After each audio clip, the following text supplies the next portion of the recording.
Wow.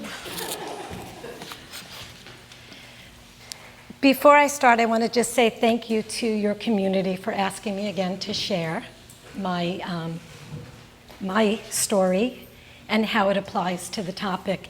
And I always find it really gratifying to have some reason to be more of a deliberate creator and focus on a particular subject. And one of my favorite subjects is creativity and the creative process.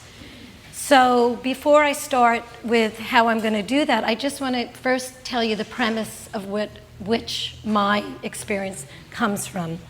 And that is that I really believe that all of us are creative and that we have within each and every one of us, not some of us, not a few of us, not the exceptional, but all of us have a creative genius that we come into this lifetime with. And that creative genius comes from the greater creative source, energy. And then it's in us, and what we do with it is a whole nother story, right? And right now, even in this moment, every single one of us is creating, because the creative process is constant and always, right? Our thoughts, our emotions create the manifestation. And I think for me, what I learned and what I'm learning, what I've come to learn now, is that I thought to be creative, you had to be able to do something exceptional. You had to be either a painter or a writer or a musician. Something where you got recognition for all that you did. Little did I know that really life is the canvas. And so I'd like to start with this quote that I found from Osho. When I say be creative, I don't mean that you should go and become a great painter or a great poet. I simply mean let your life be your painting. Let your life be a poem. So that's the premise I'd like to start with. There are three components that I believe that help us access or separate from being the creative genius that we are. And I'm going to say the three of them, and then I'm going to quickly go through them because I know I have a time limit. We could talk about this forever, right? So the first one, which we just sung about, is I really believe in order to tap into that creative genius, one of the most important elements has to be that we establish and cultivate a God of our understanding. That without it, our life has more of a flat, linear aspect to it than a multi-dimensional. So that's the first thing I'm going to talk about. The second subject is the body, the physical body. That we have a body that's divinely inspired, and that how do we use that body in order to create our life as that canvas, and how we've learned not to. The third subject, and it's really yoga, body, mind, and spirit, which is what I teach. The third subject is, and the robber of our creativity, however it shows up in our life, is self-doubt, okay? And so that's the emotional piece. So I want to start with the first subject, which I think is always the most important subject. And in our culture, unfortunately, isn't really so, right? The American culture. I recently watched the movie $1 Million Arm. Anyone see it? $1 Million Arm. So it's based on a true story about this agent who wanted to make money because in our society, money has become our God, okay? And he's trying to find a way to make money. And he gets this idea from his partner, who is Indian, although he's never been to India, that the cricket players know how to throw a good arm. So he has this idea, a promotion to make money, okay? At the heart of it is making money. He goes to India, does this contest. A lot of young men come because there's money, and it's a very poor country.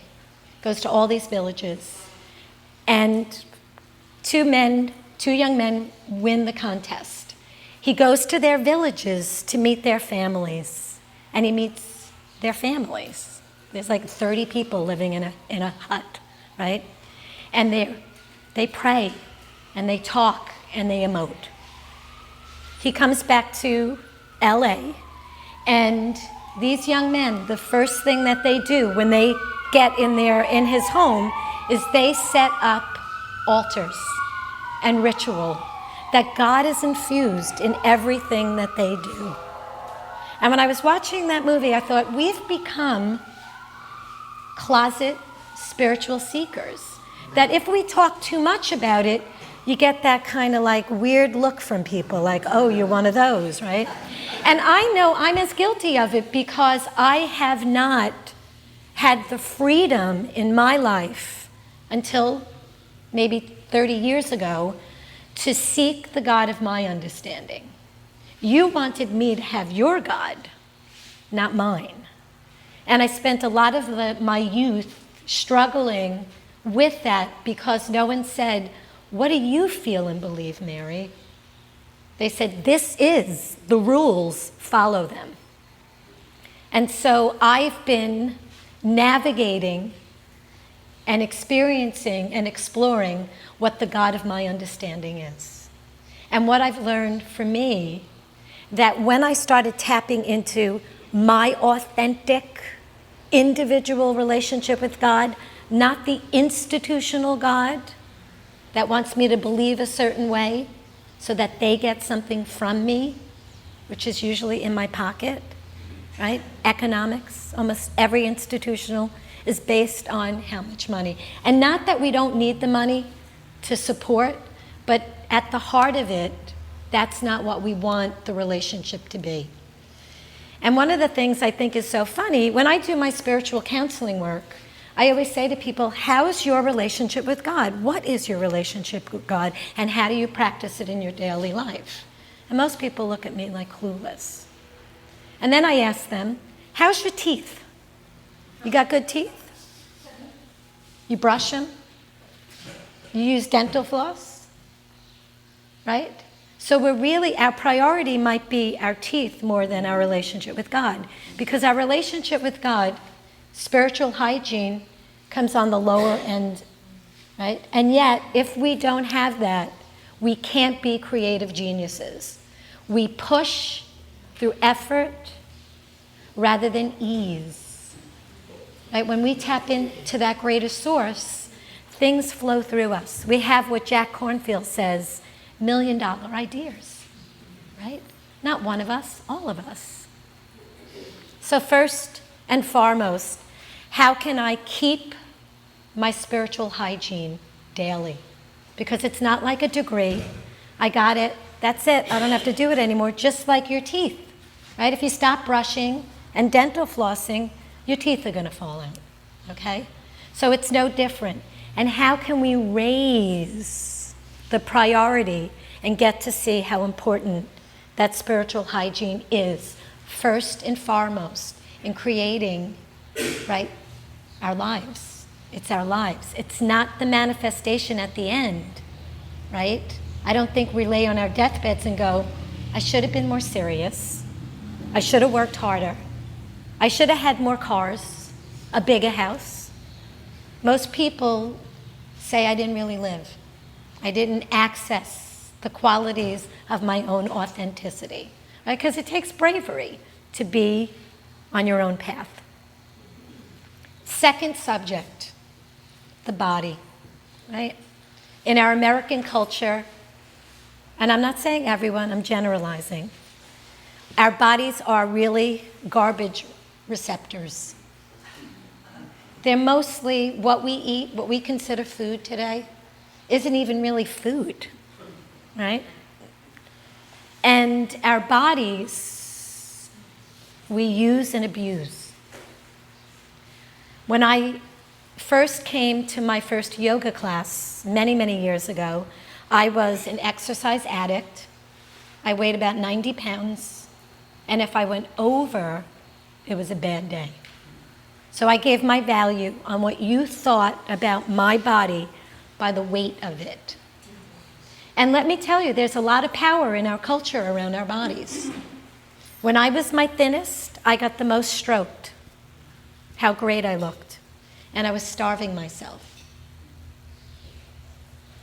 So our bodies are one venue at which we have sought approval and proving. And what I learned in yoga was that our bodies are the receptacle, the altar of our spirit. That if our bodies aren't well taken care of, like a riverbed, our spirit can't flow. And that one of the most important things that I can heal and take care of is my physical body. Because my spirit can't flow with as much access, that creative genius, if my body isn't healthy, right? So what does a healthy body mean? Does it mean going to the gym and working out for 2 hours every morning? Right? We've become now, I read recently, the new thin is fit, right? So now it's not just being thin, it's being muscular. So people go to the gym and work out for hours, and yet we lose the quality of what really being our body means, right? How many of us know how to rest our bodies and just sit in our bodies and not move them constantly, right? And move in our bodies in a way that we're listening to that intuition that tells us when to eat. You know that you have guidance in you that tells you when to eat and what to eat. But that mind that says, that's 300 calories, right, starts to come in, that rational mind that starts to take over. And we lose that connection with our creative genius that's in every cell of our body. Right? Do you know what's happening in your bodies right now? The most sophisticated system that you will ever operate is your body, more than your car. Right? You could take a car apart mechanically and put it together and it will work. But if I came over and I'll choose Renee and I took her body parts and laid them all out, no matter what I did would bring it life again, right? So the body is this amazing, sophisticated system, and yet most of us we're not even in it. We don't even acknowledge it. And I know I'm one of those people. It's taken me a long time. And again, just like my spiritual hygiene, if I don't maintain a quality of connection with it, I will do things that sabotage it and cut off the quality of me living in my now. Third aspect, right, is that self-doubt. Not that any of you have that. Right? So self-doubt is kind of like sugar. It's in everything. Try giving it up, right? How many of you say, I'm not eating sugar, right? And then you look at everything. My husband says to me, I'll say that, I'm not eating sugar. He's like, but you're putting that, did you see the first ingredient, right? It's in everything, right? So self-doubt comes in many ways. And one way that it comes in our ability to be authentic, creative, is that we're taught evaluation. How many of you have been in systems that evaluate you, or still are? Everybody raise their hand. How many people went to school? Did you go to school? Okay. So everywhere you go, we have been initiated in a system where we were evaluated. So we were told when someone liked what we did that we were good, and we were told when they didn't that we weren't good. And depending on where they were and the rules that they were initiated with, depended on how we were evaluated, right? My son goes to a school out here in Bridgehampton, Hayground School. And in their school, they do project learning. And what we found is that when kids access their ability to be authentic and creative, that their intelligence makes leaps. Isn't that interesting? It makes leaps. That they learn mathematics, they learn reading easier and effortless than children that sit in a classroom and given what to learn.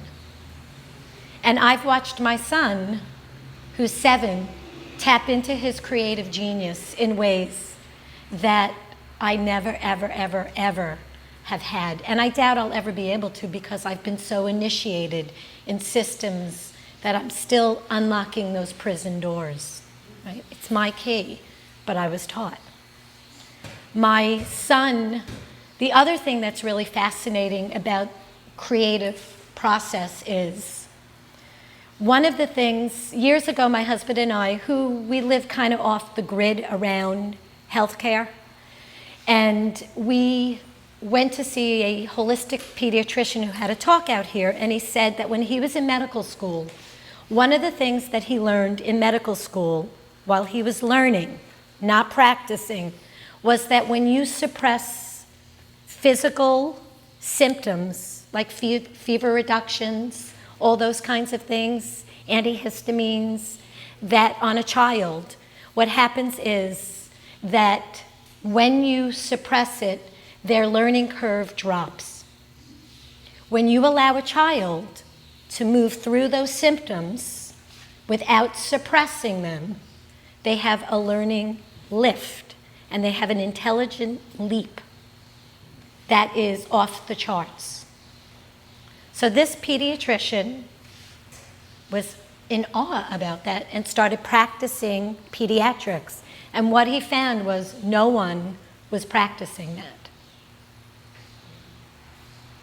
They were practicing suppress the system, hide the system, get rid of the system, ignore the system, symptoms. And we do the same thing emotionally. Same thing emotionally, right?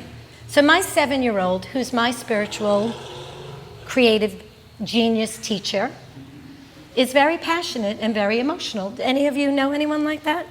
They're usually probably 7 and younger, right? When he has emotions, he has them. He doesn't swallow them. People around him are very uncomfortable with it. I get stared at. I had one man in Rite Aid walk over to him and say, "Boys don't cry." And I said to him, "Mind your own business. In our family, they do. And I'm sorry you don't." Right? When my son has his emotional experience that sometimes looks like a volcano going off, after that, I am witness to his creative genius come out. He will do things. He goes into this creative place. He's tapped into his vortex. He's in his body. And he creates things that are beyond his rational mind, because he's not being suppressed, right? How many of us have been taught, don't rock the boat? So I want to end, because I got the little 5-minute sign, with 2 questions I'd like you to ponder. Just a way of looking at your own ability to be a creative genius.